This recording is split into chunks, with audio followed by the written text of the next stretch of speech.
Hello folks, and welcome back to the channel. Today we've got the electric shift 112 back down here. We're going to be putting a aftermarket carburetor on it. I had to get this tar here fixed. We had it kept going down. I went and got a tube, put it in the other day. I don't remember if I mentioned in my first video or not. I'm going to have to put a set of drive belts on it. The guy that I got it from told me he did, but the best I can tell, they're aftermarket and they slip. Now I know there's a tension spring in there.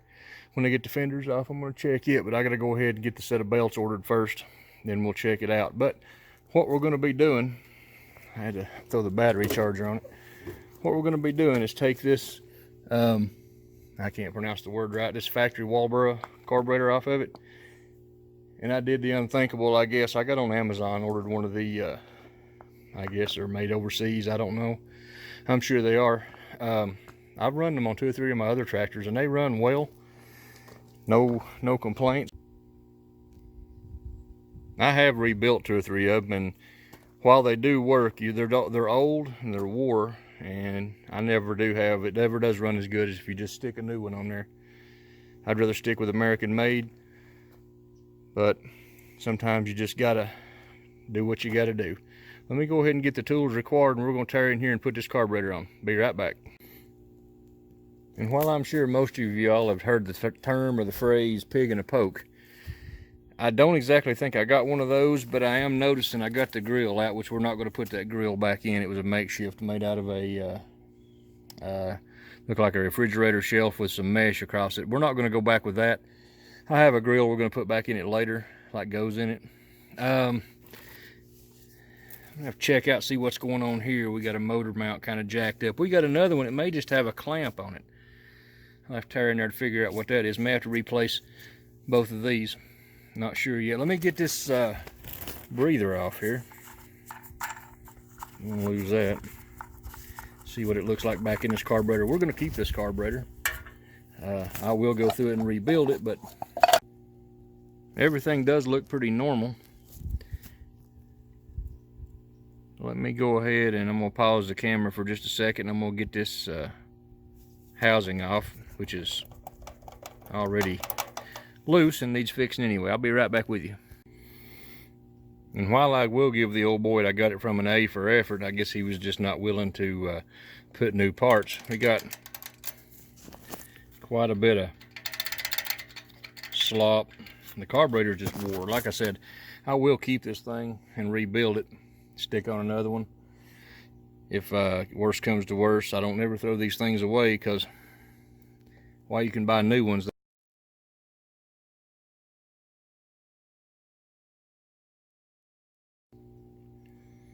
let me go ahead. I got to get this screw out and this screw out back here.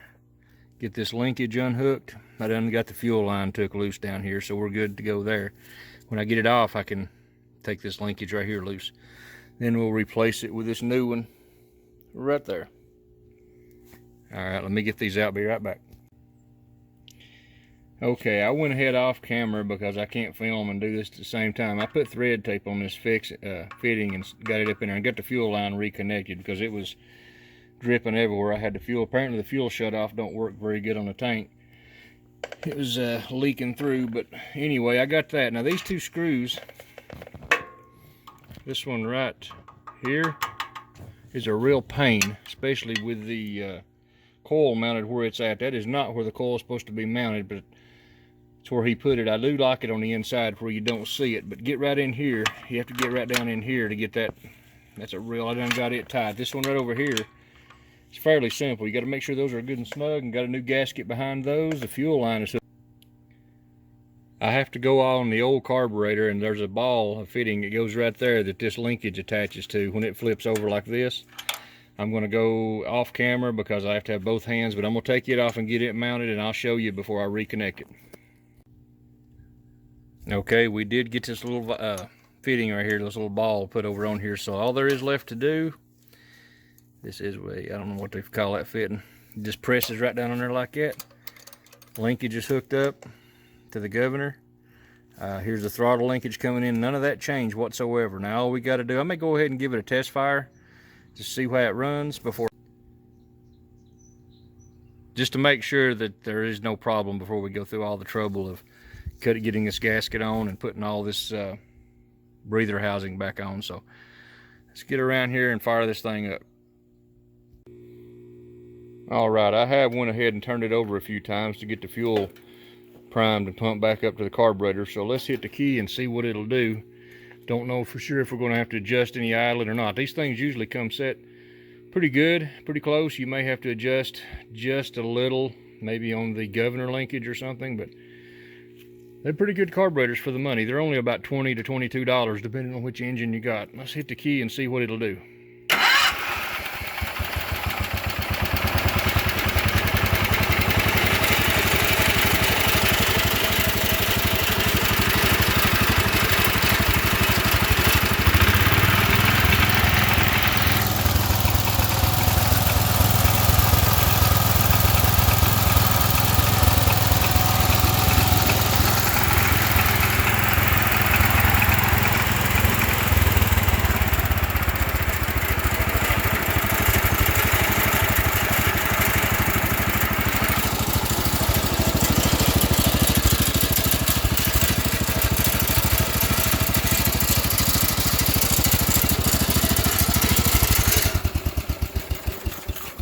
I do believe we're going to leave it right there and see what it'll do. Like I said, I'm going to leave this grill and all this stuff out. I have a factory grill to go in.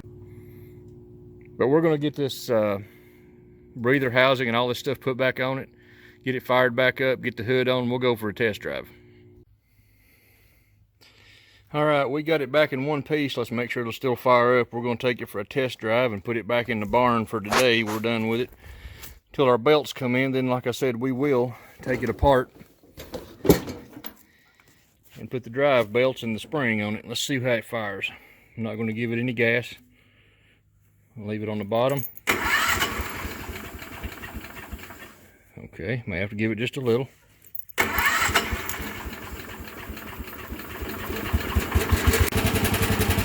little slow on the pickup. May have to do a little more adjusting on this.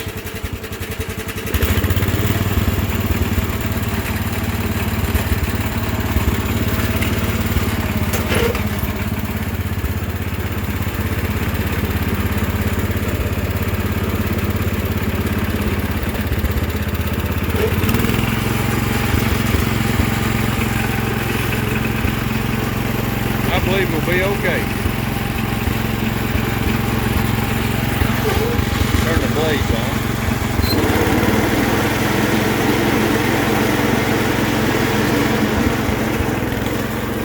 I do believe we'll be all right with that.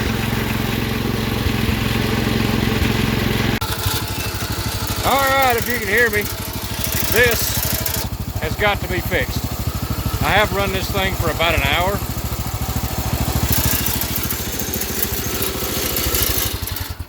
I have run it for about an hour. I mulched the leaves on my yard.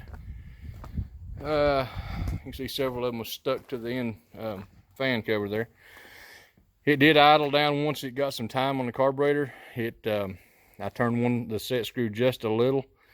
Got the idling about right. It's run great. I've mulched the leaves. There was a limb broke out. Pretty sizable limb. Drug it down to the burn hole. And that's when I noticed, once again, like I said earlier, I am going to have to replace the tension spring and the drive belts because under a heavy load of pulling something like that, they did slip some. So that's got to be fixed. I mentioned that earlier. But anyway, all in all, that is the carburetor replacement on a 112 John Deere. If you like the video, please like, share, subscribe. And there it is, folks. I drove it up here to the barn, put it in storage. I'll let it sit here with these other two or three. There's a 140. The motor's bad on that one. I've got I don't know if I'm going to go with a swap out and put a Vanguard. Is what I'd like to have. I'm not real sure.